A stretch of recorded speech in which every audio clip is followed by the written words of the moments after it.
Hello friends, સ્વાગત છે તમારા બધાનું મારા રસોડામાં। તો આજે હું તમારી સાથે શેર કરીશ અથાણાની રેસીપી। અથાણા મેં અલગ અલગ રીતથી બનાવી અને ઘણા વિડીયો મેં શેર કરેલા છે અલગ અલગ અથાણાના। આજે હું તમારી સાથે શેર કરીશ કેરીના ખાટા અથાણાની રેસીપી, જે આપણે તૈયાર મસાલામાંથી બનાવીને તૈયાર કરીશું। કોઈ ગૃહિણીને અંદાજો ન આવતો હોય મસાલામાં કેટલાક કુરિયાનું પ્રમાણ લેવાનું છે, તો તેના માટે આ વિડીયો છે તે પરફેક્ટ બની રહેશે। કોઈ પણ જાતની તમારે ઝંઝટ ન કરવી હોય અને ફટાફટ અથાણું બનાવવું હોય આખા વર્ષ માટે સચવાઈ રહે એવું, તો પૂરો વિડીયો જરૂરથી જોજો। મેં તેમાં પરફેક્ટ માપ આપેલો છે કે 1 કિલો કેરી હોય તો તેની સામે કેટલો મસાલો લેવાનો, કેટલું તેલ લેવાનું અને કેવી રીતના સરળતાથી એકદમ સરસ મજાનું ટેસ્ટી અથાણું બનીને તૈયાર ઘરે જ થઈ શકે છે। જો પહેલી વખત તમે અથાણું બનાવતા હશો તો પણ તમારું અથાણું એકદમ પરફેક્ટ બનશે। તો ચાલો મારી રેસીપી હું તમારી સાથે શેર કરીશ, પરંતુ તેની પહેલાં મારી ચેનલ રીનાની રસોઈને હજી સુધીમાં સબસ્ક્રાઈબ ના કરી હોય તો જરૂરથી સબસ્ક્રાઈબ કરી લેજો। તો ચાલો અથાણું બનાવવું આપણે સ્ટાર્ટ કરશું। તો સૌપ્રથમ આપણે રાજાપુરી કેરી લઈ લીધી છે, તેના મેં આ રીતના પીસ કરાવીને જ લીધા હતા। થોડા મોટા પીસ હતા તો ઘરે આવી અને આ રીતના મીડિયમ સાઇઝના પીસ કરી લીધા છે। તમારે જે પણ સાઇઝના પીસ જોતા હોય એ પ્રમાણે કટિંગ કરાવી લેવાનું। તો એક તપેલીમાં કેરી બધી એડ કરી દેશું।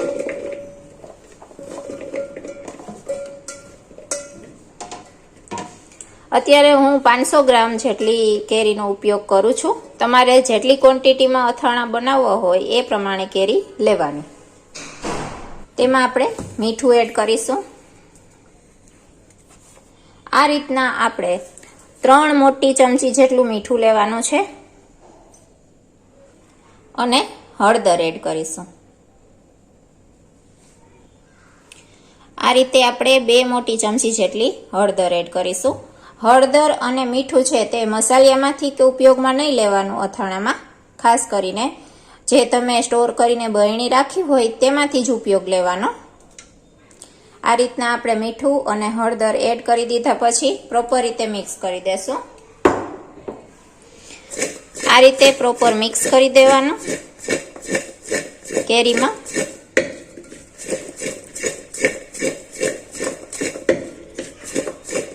પ્રોપર કોટિંગ થઈ જાય ને એ રીતે। આખું વરસ અથાણા સાચવવા માટે આ પ્રોસેસ કરવી ખૂબ જ જરૂરી છે।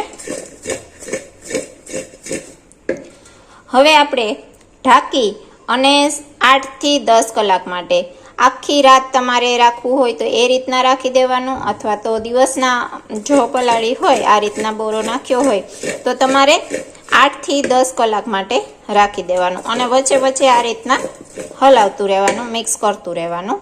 ઢાંકી અને આપણે 8 થી 10 કલાક માટે કેરીને રાખી દેશું સાઈડમાં। હવે 8 થી 10 કલાક જેટલો સમય થઈ ગયો છે। કેરી જોઈ લેશું। તમે જોઈ શકો છો મીઠા હળદરવાળું પાણી આ રીતના બનીને તૈયાર થઈ ગયું છે, કેરીનું ખાટું પાણી। આ રીતના કેરી એકદમ સરસ પીળાશ પડતી થઈ ગઈ છે, પાણી ચડી ગયું છે। આ રીતના આપણે વચ્ચે વચ્ચે મિક્સ પણ કરેલું હતું પ્રોપર રીતના। હવે આપણે આ કેરીનું પાણી છે તે નિતારી લેવાનું છે। તો આ રીતના કોઈ પણ કાળાવાળું વાસણ લેવાનું છે, તેની અંદર આપણે બધી જ કેરી છે તે એડ કરી દેશું અને પાણી નિતારી લેશું। આ રીતના કેરીનું પાણી છે તે બધું અલગ થઈ જશે। આ પાણી છે તેને ફેંકવામાં નથી આવતું, તેનો ખૂબ જ ઉપયોગ થાય છે બીજા અથાણા બનાવવામાં। ગુંદાના અથાણા કેરીનું પાણી ખૂબ જ ઉપયોગી છે, તો તેને આપણે કાચની બરણીમાં કે કાચના શીશામાં સ્ટોર કરીને રાખી દેવાનું, બગડતું નથી બિલકુલ। તો આ કેરીનું પાણી ફેંકવાનું નહીં, તેને આપણે સ્ટોર કરીને રાખવાનું। મને એક કોમેન્ટ આવી હતી કે કેરીનું ખાટું પાણી કઈ રીતના બનાવવાનું, તો તમે આ પ્રોસેસ જોઈ લેજો। આ રીતના કેરીનું ખાટું પાણી બનાવવામાં આવે છે, અને તમે સ્ટોર કરીને રાખી શકો છો અને અલગ અલગ ઉપયોગમાં લઈ શકો છો। તો હવે આ કેરી છે તેને આપણે પંખા નીચે કપડામાં સૂકવી દેશું। હવે આ રીતના કપડું પાથરી અને આપણે આ કેરી છે તે બધી આ રીતના છૂટી છૂટી એક એક પીસમાં સૂકવી દેવાની છે। આ રીતના આપણે બધી જ કેરી છે તેને આ રીતના છૂટી છૂટી પંખા નીચે સૂકવવાની છે। ખાસ કરીને ધ્યાન રાખવાનું કે આ કેરી છે તેને આપણે તડકે નથી સૂકવવાની, પંખા નીચે સૂકવવાની છે. આ રીતના આપણે બધા જ કેરીના પીસ છે તેને સૂકવી દેવાના છે. પંખા નીચે સૂકવેલા છે અને 6 થી 7 કલાક અથવા તો 5 થી 6 કલાક એકદમ કોરા થઈ જાય ને તમે હાથમાં લ્યો અને જરા પણ ભીનાશ ન રહે ને ત્યાં સુધી આપણે તેને સૂકવવાના છે. તો આપણે 5 થી 6 કલાક માટે આ બધા કેરીના પીસ છે તેને પંખા નીચે સૂકવવા માટે રાખી દીધા છે. હવે આ કેરી છે એ પ્રોપર રીતના સુકાઈ ગઈ છે, એકદમ સરસ કોરી થઈ ગઈ છે, જરા પણ તેમાં પાણીનો ભાગ નથી રહ્યો. આ રીતના તમે પ્રેસ કરશો ને એટલે તમને સાવ કોરી લાગશે. આ રીતના તમે જોઈ શકો છો, જરા પણ પાણીનો ભાગ નથી, એકદમ કોરી થઈ ગઈ છે અને આવી રીતના સોફ્ટ પણ થઈ ગઈ છે. તો બસ હવે આપણે મસાલાનો વઘાર કરવાનો છે. તો તેના માટે આપણે સૌપ્રથમ તેલ ગરમ કરવા રાખી દેવાનું છે. તો અથાણામાં આપણે હંમેશા આ રીતના સિંગ તેલનો જ ઉપયોગ કરતા હોઈએ છીએ. તો સિંગ તેલ લઈ લેશું. તો આપણે આ રીતે અંદાજે 1 નાના વાટકા જેટલું સિંગ તેલ લેશું. પછી તમારે અથાણું છે પ્રોપર રીતના બની જાય એ પછી ઉપરથી તમારે સિંગ તેલ એડ કરવાનું થશે. અત્યારે ફક્ત આપણે વઘાર પૂરતું જ સિંગ તેલ લઈએ છીએ. તો બસ આ રીતના નાના વાટકા જેટલું આપણે સિંગ તેલ લીધું છે, તે ગરમ કરવા માટે રાખી દેશું. હવે તેલ છે તેને આવી રીતના એકદમ ગરમ કરવાનું છે, ધુવાળા નીકળે એવું. અને આ રીતના આપણે તમે જોઈ શકો છો, રાઈના કુરિયા એડ કર્યા છે, તરત ઉપર આવી જાય છે, મતલબ તેલ થઈ ગયું છે, એકદમ ધુવાળા નીકળે એવું આપણે તેલ ગરમ કરવાનું છે.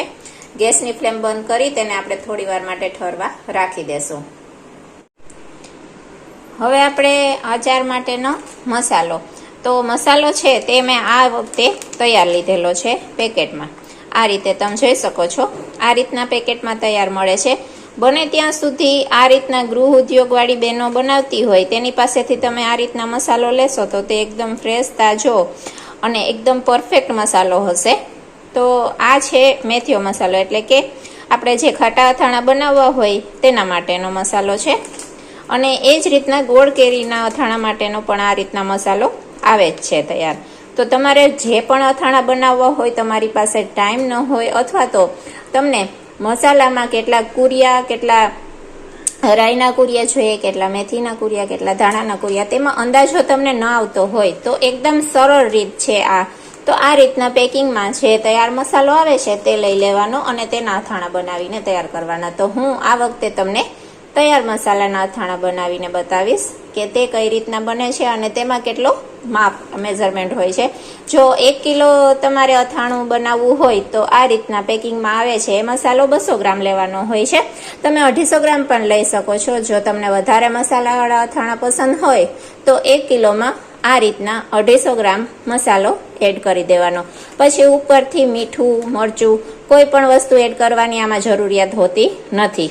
જો તમને વધારે થોડુંક મીઠું પસંદ હોય, ખારાશ પસંદ હોય તો એડ કરી શકો છો, બાકી જરૂરિયાત હોતી નથી. આમાં બધું જ એડ કરેલું આવે છે. તો હું અત્યારે આ રીતના ખાટા અથાણા માટેનો જે મસાલો આવે છે તે મેં લીધો છે, 250 ગ્રામ છે. પરંતુ મારે કેરી છે તે 500 ગ્રામ છે, તો હું એ પ્રમાણે મસાલો લઈશ. આ જે મસાલો છે 1 કિલો કેરી માટેનો છે, તો હું આમાંથી અડધો મસાલાનો ઉપયોગ કરીશ. તો આ રીતે આપણે વાસણ લઈ લેવાનું છે અને તેની અંદર મસાલો છે તે એડ કરી દેશું. આ રીતે હું અડધા મસાલાનો ઉપયોગ કરીશ. 500 ગ્રામ કેરી છે એટલા માટે, એટલે અંદાજે 150 ગ્રામ, 150 થી ઓછું 125 ગ્રામ જેટલો મસાલાનો ઉપયોગ થશે. આ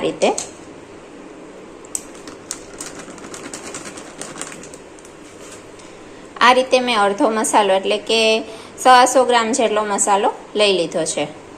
હવે આમાં આપણે મીઠું કે મરચું કે એવું કોઈ પણ વસ્તુ ઉમેરવાની જરૂરિયાત નથી, પરંતુ હું આ રીતે થોડા એવા એલચી ઉમેરીશ, લવિંગ ઉમેરીશ,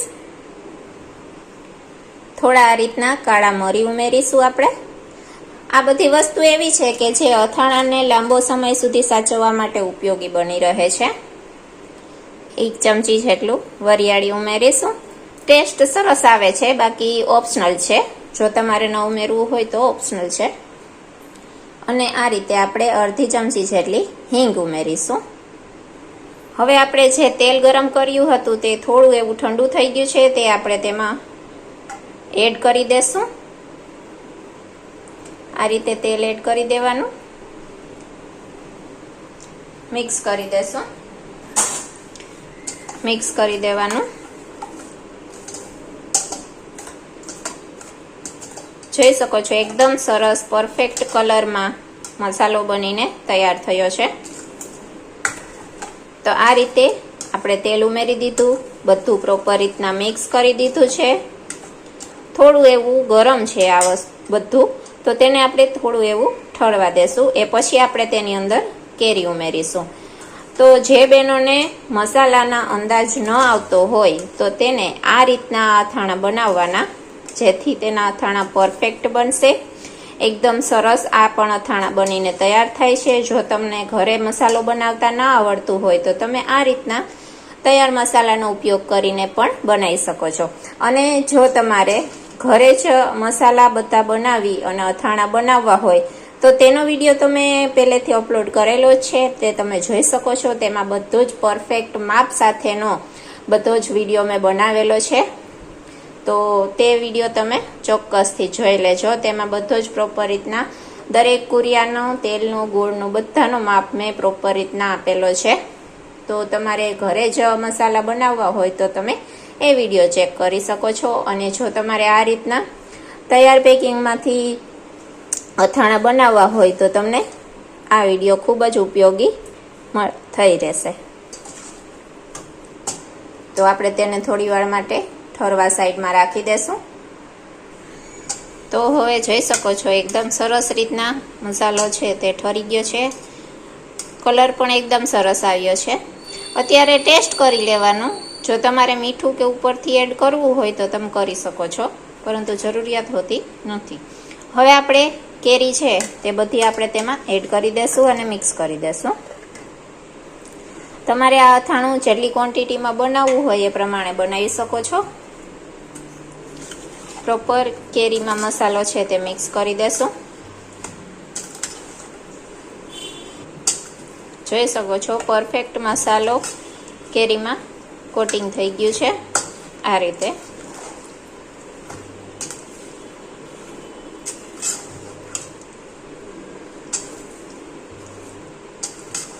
મસાલો થોડો વધુ પડતો હોય તો જ અથાણા ખાવાની મજા આવે, એટલે આ માટે થોડો એવો મસાલો છે તે વધારે જ એડ કરવાનો. પ્રોપર મિક્સ કરી દેવાનું. હવે આ મિક્સ કરી દીધા પછી આપણે ડાયરેક્ટ બરણીમાં નથી ભરવાનું, પરંતુ આપણે તેને ઢાંકી અને 2 થી 3 દિવસ માટે આ જ વાસણમાં રહેવા દેવાનું છે. અને આખા દિવસમાં 2 થી 3 વખત આ રીતના મિક્સ કરતું રહેવાનું, હલાવતા રહેવાનું. એ પછી આપણે તેને એરટાઈટ કાચની બરણીમાં એડ કરી દેશું, સ્ટોર કરી દેશું. હવે આ રીતે આપણે ઢાંકી અને 2 થી 3 દિવસ માટે રાખી દેશું. અને વચ્ચે વચ્ચે આપણે તેને મિક્સ કરતા રહેવાનું છે, હલાવતા રહેવાનું છે.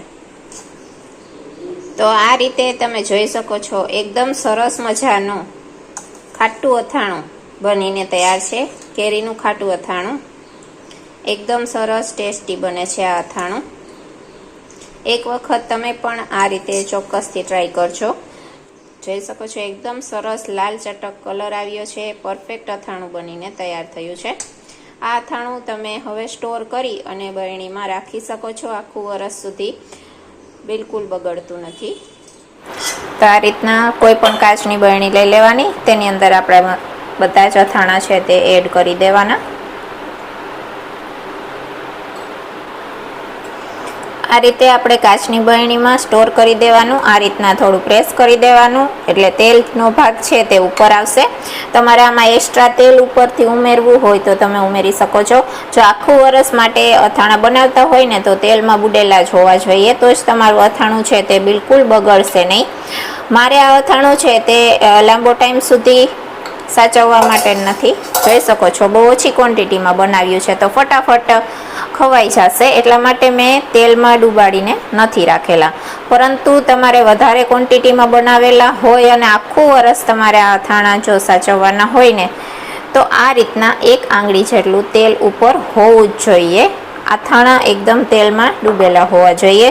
તો આ અથાણા બિલકુલ બગડશે નહીં, આખું વરસ એવા ને એવા સચવાઈ રહેશે. તો હવે આપણે તેને સ્ટોર કરીને રાખી દેવાના છે. તો એકદમ સરસ મજાના ખાટા કેરીના અથાણા બનીને તૈયાર છે. તમે પણ આ રીતથી તમારે જેટલી ક્વોન્ટિટીમાં અથાણા બનાવવા હોય એટલી ક્વોન્ટિટીમાં બનાવી શકો છો. એકદમ સરસ ટેસ્ટી બને છે. કોઈ પણ જાતની ઝંઝટ વિના તૈયાર મસાલાના અથાણા તમે બનાવીને તૈયાર કરી શકો છો. બહારથી અથાણા લઈ આવવા એના કરતાં ઘરે બનાવવા એકદમ બેસ્ટ રહેશે. અને જો તમને મારી આ રેસીપી પસંદ આવી હોય, મારો વિડીયો પસંદ આવ્યો હોય તો ચેનલને સબસ્ક્રાઈબ કરજો, વિડીયોને લાઈક કરજો અને આવો નવો સપોર્ટ દેતા રહેજો. તો બસ મળું છું નેક્સ્ટ વિડીયોમાં નેક્સ્ટ રેસીપી સાથે. ત્યાં સુધી જય માતાજી.